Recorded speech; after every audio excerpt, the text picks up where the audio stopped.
दोस्तों हम आ गए हैं बीकानेर फोर्ट। पार्किंग अंदर ही है, 50 रुपये चार्ज है। और देख सकते हैं आप पूरा परिसर ही है, बहुत ही अच्छा है, बहुत बड़ा है। करणी माता का मंदिर भी है इस वाले गेट में थे। एक साइड गणपति जी का, एक साइड करणी माता का मंदिर है। तो चल रहे हैं अंदर, यहाँ से एंट्री है तो चलते हैं और बताते हैं आपको। यहाँ से टिकट लेके आगे जाना पड़ता है। गाइड यहाँ पे साथ में मिलता है, आपकी ग्रुप बना दिया जाता है और यहाँ पे गाइड चलता है। दोस्तों यहाँ पर आप नीचे देख सकते हैं, फिसलन नहीं हो इसके लिए बहुत अच्छी डिज़ाइन बनाई हुई है। और जैसे ही आप अंदर आते हैं वैसे ही जोरावर चौक आता है और ये महल में जाने के लिए रास्ता है। तो अंदर चलते हैं और बताते हैं, वीडियो पूरा देखिएगा, बहुत ही अच्छा होने वाला है। में 350 साल लगे, किला लगभग 437 साल पुराना। 1589 में राजा राय सिंह थे, उन्होंने इसकी नींव रखी। 16 अलग अलग राजाओं के योगदान से 1937 में कंप्लीट हुआ। एक ही फैमिली के 16 महाराजा, जैसे जैसे राजा आते गए वैसे वैसे और अपना अपना पार्ट बनाते चले गए। अंदर से सारा पार्ट अलग अलग बना है, करण महल, बादल महल, राज निवास, गज मंदिर, लेकिन कहा जाता एक ही फुटेज जूनागढ़ से। आप सामने देख रहे हैं, ये फर्स्ट वर्ल्ड वॉर पैरोल है। ये पहले विश्व युद्ध का प्लेन है जो महाराजा गंगा सिंह जी को गिफ्ट में मिला है। तो 1920 के अंदर इसे यहाँ लाया गया और यहाँ लाने पर इसे असेंबल किया गया। ऐसे टूटे हुए 2 प्लेन थे, उन्हें जोड़ के किया गया। ये बंद है, इसके साथ ही जो दूसरी लिफ्ट है वो पहले इसमें आ चुकी है। दोस्तों यहाँ पे बहुत से तरीके की पालकी है। इसमें कुछ ऐसी पालकी है जो ऊंट और हाथी के ऊपर भी बांधी जाती थी। कुछ ऐसी पालकी है जिसको लेके सेवक चला करते थे। ये देख सकते हैं आप एरोप्लेन का पीछे से हिस्सा। और कुछ पालकी है यहाँ पे और कुछ बग्गी भी है यहाँ पे, जिनमें राजा महाराजा आगे चला करते थे। और ये जो आप बेल्ट देख रहे हैं, ये हाथी और घोड़े के ऊपर बांधने के लिए बेल्ट है। दोस्तों यहाँ से आगे चलते हैं तो कुछ पालकी आपको और दिखेगी। उसके बाद यहाँ पे हम उस जगह पे आ जाते हैं। यहाँ पे इनका डाइनिंग हॉल है। ये यहाँ पे बैठ के वो खाना खाते थे और ये करीब 100 साल पुराना है। ये 100 साल पुराना फर्नीचर आप देख रहे हैं, आज भी बहुत ही अच्छा इसको मेंटेन किया हुआ है। दोस्तों यहाँ पे बहुत सारी तस्वीरें भी लगाई गई है जो अलग अलग दृश्यों को दिखाती है। ये महाराजा गंगा सिंह के छोटे लड़के प्रिंस विजय सिंह, बीकानेर का जो सिविल हॉस्पिटल बना म्यूजियम वो इनके नाम। पंजाब फिरोजपुर से गंगानगर तक गंग कैनाल लाइन थी, ये उसका पिक्चर। ये 5 राजा थे जिन्होंने फर्स्ट वर्ल्ड वॉर में पार्टिसिपेट किया। ये महाराजा गंगा सिंह जी का ऑफिस का पार्ट है। आप यहाँ देखिएगा, राजा की uniforms, diary, bags, paperweight, compass. और ये कॉर्नर में है इंटरकॉम, टेलीफोन एक्सचेंज। किले के अंदर एक रूम से दूसरे रूम में बात करने के लिए। अपने शासन के 50 साल कंप्लीट किए थे तो लक्ष्मीनाथ जी के मंदिर दर्शन के लिए जाते थे। ये बीकानेर हॉल सिटी, ये बीकानेर की फेमस रोड है केएम रोड। 1937 का ये फोटो है, लक्स साबुन का एड। दोस्तों जैसा कि उन्होंने बताया अभी, 1934 का ये फ़ोटो है और इसमें लक्स साबुन का ऐड है। आप समझ सकते हैं लक्स साबुन कितना पुराना है। दोस्तों इस किले को देखने के लिए 5 मुख्य मार्ग है जहां से आया जा सकता है। प्राइवेट इस पूरी बिल्डिंग को बनने में 14 साल, 1937 में ये कंप्लीट हुई। आप यहाँ देखिएगा, नीचे मार्बल है, उसी के ऊपर आप देखिएगा रेड सैंडस्टोन है जो कि बीकानेर का लोकल पत्थर है। और ऊपर छत देखिएगा, लकड़ी की बनी। छत पे जो लैंप है वो इटली से लाए गए लैंप। ये सामने है 811 ईयर, 811 साल पुराना चंदन की लकड़ी का। और आप सामने देख के आइएगा 56 केजी का आर्मर है जो कि फाइटिंग के समय पहना जाता है। उनके देख के आइए नेक्स्ट क्वेश्चन। दोस्तों जैसा कि हमारे गाइड ने बताया कि इस भवन को बनने में 14 साल लगे थे। अभी ये वो आर्मर है जिसे पहना जाता था, 56 किलो उसका वजन होता था। और यहाँ पे बहुत सारे शस्त्र, जो अलग अलग खंजर है, तीर कमान है, बहुत सारे यहाँ पे अलग अलग शस्त्र आपको बताए गए हैं। यहाँ पे आके आप देखते हैं, आपको बहुत ही अच्छा लगेगा। और ये तीर कमान यहाँ पे बताया गया है और इसमें तीरों की अलग अलग डिज़ाइन बताई गई है कि किस तरीके से तीर बनाते थे। दोस्तों अगर देखा जाए तो इस पूरे किले में जो अनूप महल है वो सबसे ज़्यादा महंगा बना हुआ है। उसके डेकोरेशन में करीब 80 किलो सोना लगा है। वहाँ भी चलेंगे, वो भी आपको बताएंगे। वीडियो बहुत ही अच्छा होने वाला है। दोस्तों जूनागढ़ किले का नाम जूनागढ़ इसलिए पड़ा क्योंकि जिस जगह पर यह किला बना हुआ है वहाँ पर इस किले के पहले एक पुराना किला हुआ करता था। राजस्थान में पुराने को जूना कहा जाता है, इसलिए इसका नाम जूनागढ़ किला पड़ा। और देख सकते हैं आप, ये भरमार बंदूकें हैं। इसमें बारूद भरा जाता था और उसके बाद आगे एक छर्रा डाल के और उसको आग लगा के चलाई जाती थी। ये जितनी भी बंदूकें हैं सब भरमार बंदूकें हैं। इसको लोड करने में बहुत ज़्यादा टाइम लगता था। आगे बहुत से ऐसे हथियार दिखेंगे आपको जो बहुत काम के हैं और आज की तारीख में उनकी करोड़ों रुपए की कीमत है। तो चलते हैं आगे और आगे चल के आपको और भी बताते हैं। दोस्तों ये बहुत ही ज़्यादा बड़ा किला है और इस किले को पूरा बनने में 348 साल का समय लगा था। इसकी शुरुआत 1478 में राव बीकाजी ने करवाई थी और जैसे जैसे नए नए राजा आते गए वैसे वैसे वो अपने अपने समय में किले का नवनिर्माण करवाते गए। दोस्तों ये जो आप बहुत ज़्यादा बड़ी बंदूक देख रहे हैं इसका उपयोग शिकार करने में किया जाता था और हाथी या ऊंट के ऊपर इसको ले जाया जाता था क्योंकि इसको उठाना एक व्यक्ति के बस की बात नहीं थी।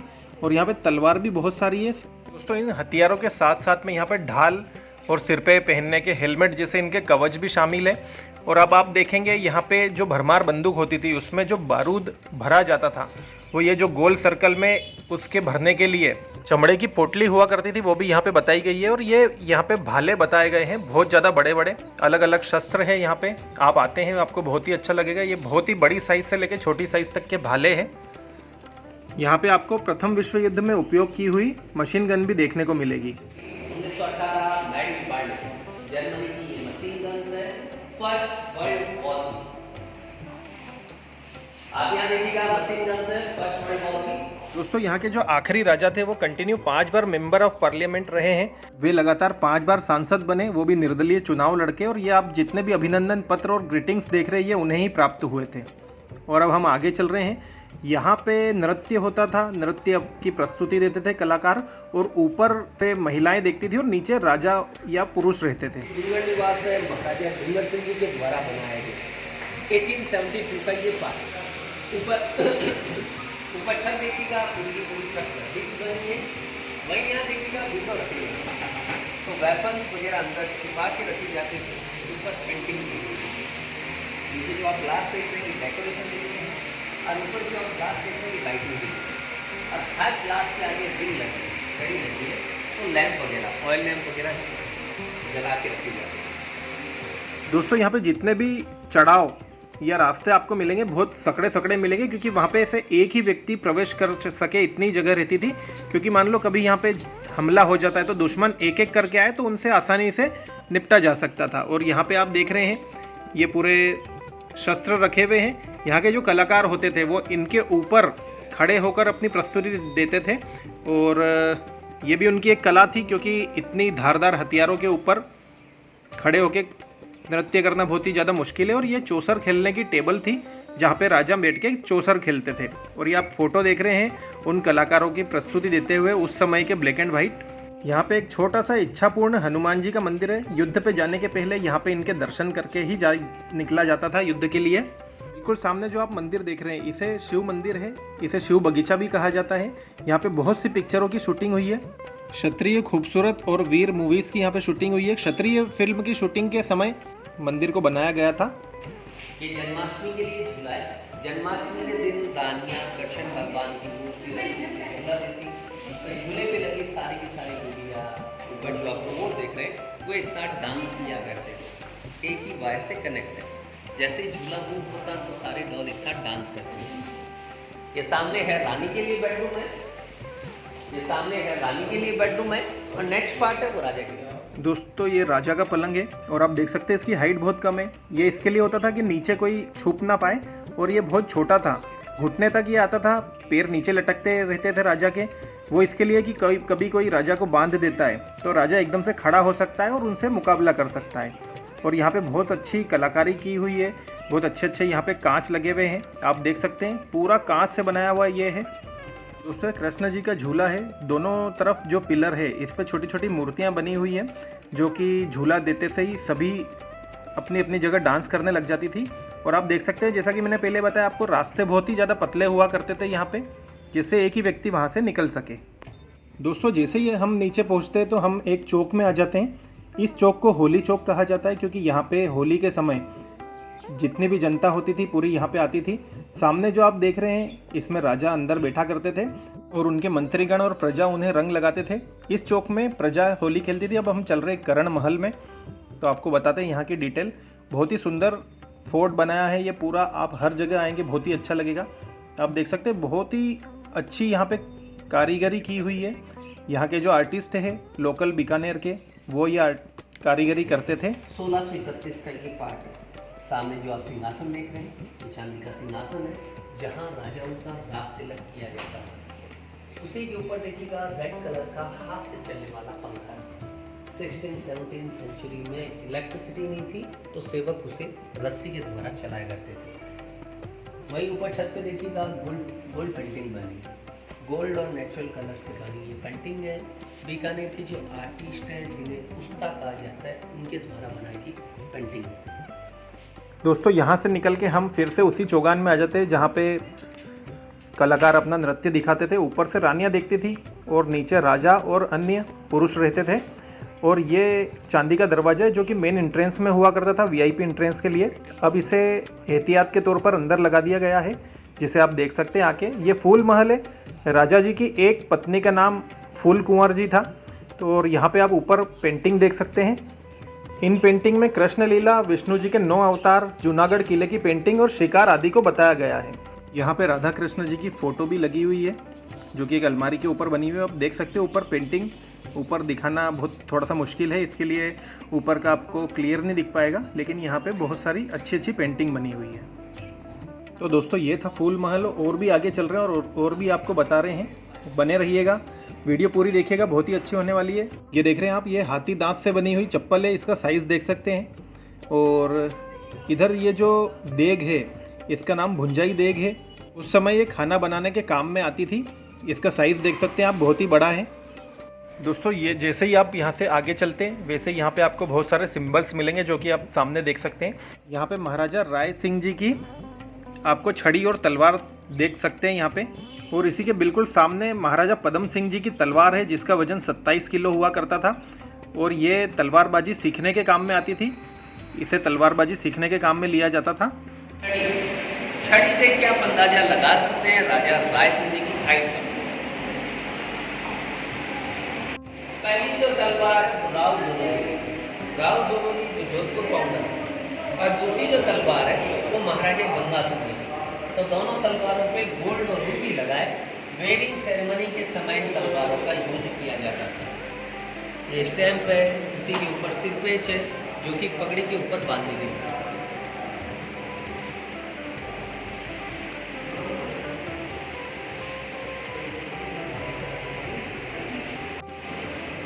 ये कुछ सिंबल्स हैं। राजा की जब सवारी निकलती तो ये किसी के सिंबल से उनके साथ में लिखे चला जाता। ये उनकी राशि के अकॉर्डिंग करते थे, जैसे सिंह राशि, कन्या राशि, मीन राशि, तो अलग अलग सिंबल है, अलग अलग राजाओं की राशि के। दोस्तों जैसे ही आगे बढ़ते हैं, हम अनूप महल में आ गए हैं। इस महल का सबसे सुंदर और सबसे महंगा महल अनूप महल है। देख सकते हैं आप, यहाँ पे बहुत ही बारीकी से काम किया हुआ है। और छत में जो फूल पत्ती लगी है वो 18 कैरेट सोने की लगी है। और जो नीचे कालीन देख रहे हैं, ये 120 साल पुराना कालीन है, जो कि मैं आगे चल के आपको बताने वाला हूँ। ये यहाँ के कैदियों के द्वारा बनाया गया है और ये पूरा मार्बल का बना है। और यहाँ पे सोने और बहुत से मूल्यवान रत्नों की जड़ावत की गई है। यहाँ पे ये कालीन जो आप देख रहे हैं, ये यहाँ के कैदियों ने बनाया था, जो कि 120 साल पुराना है। अभी आप छत देखेंगे, छत में बहुत सारा सोना, करीब 20 किलो सोना इस महल में लगा हुआ है। और ये जो आप दरवाज़ा देख रहे हैं, ये अखरोट के पेड़ की लकड़ी का दरवाज़ा बनाया गया है, जो कि कश्मीर से यहाँ पे मंगवाया गया था। तो ये जो आप टाइल्स देख रहे हैं, ये इटली से मंगवा के टाइल्स यहाँ पे 100 वर्ष पहले लगाई गई थी। यहाँ पे नृत्य की प्रस्तुति होती थी, जैसा कि मैंने पहले भी बताया। ये आप टाइल्स देख सकते हैं। और यहाँ पे नीचे पुरुष समुदाय और राजा बैठते थे और ऊपर रानियाँ और महिलाएं बैठती थी। अब हम आ गए बादल महल में। दोस्तों ये बादल महल सरदार सिंह जी महाराज द्वारा बनवाया गया था और उन्हें गाने बजाने का बहुत शौक था, यानी वो गाना भी गाते थे। विष्णु लक्ष्मी जी की प्रतिमा है यहाँ पे एक साइड आप देख सकते हैं सरस्वती वीणा है और दूसरी साइड एक और वीणा रखी है। यहाँ पे पूरे बादल, बिजली और इसकी पूरी डिजाइन बनाई गई है। यहाँ पे आप देख सकते हैं 7वीं मंजिल पे एक टंकी हुआ करती थी, वहाँ से यहाँ तक पानी पाइप के द्वारा आता था। और ये बिल्कुल सामने जो पट्टी है इसमें से वो पानी बहुत ही बारीक बौछार के रूप में उड़ता था। और ऊपर जो जो आप देख रहे हैं यहाँ पे एक पर्दे वाला पंखा लगाया जाता था जो कि एक व्यक्ति यहाँ पे बैठ के चलाता था। और ये जगह एसी का काम करती थी, बिल्कुल ठंडी हुआ करती थी। जब यहाँ पे महाराजा सरदार सिंह जी मेघ मल्हार राग जब यहाँ पे गाते थे तो उन्हें ऐसा लगता था जैसे पानी की बारिश हो रही है। और अब हम चल रहे हैं बाहर की साइड। इस जगह पे बहुत छोटे छोटे बच्चों को भी रखा जाता था बादल महल में, क्योंकि यहाँ पे ठंडक हुआ करती थी और इस एरिया में बहुत ज़्यादा गर्मी पड़ती है, इसलिए यहाँ पे छोटे बच्चों को रखा जाता था। तो दोस्तों ये था पूरा वीडियो, आपने देखा, अच्छा लगा हो तो आपका एक लाइक चाहिए, आपका एक शेयर चाहिए। और यदि आप नए हैं चैनल पर तो उसे सब्सक्राइब कर लीजिए, क्योंकि ऐसे ही वीडियो हम लाते रहते हैं। मिलते हैं किसी ऐसे ही अच्छे से वीडियो में, तब तक के लिए जय श्री राम।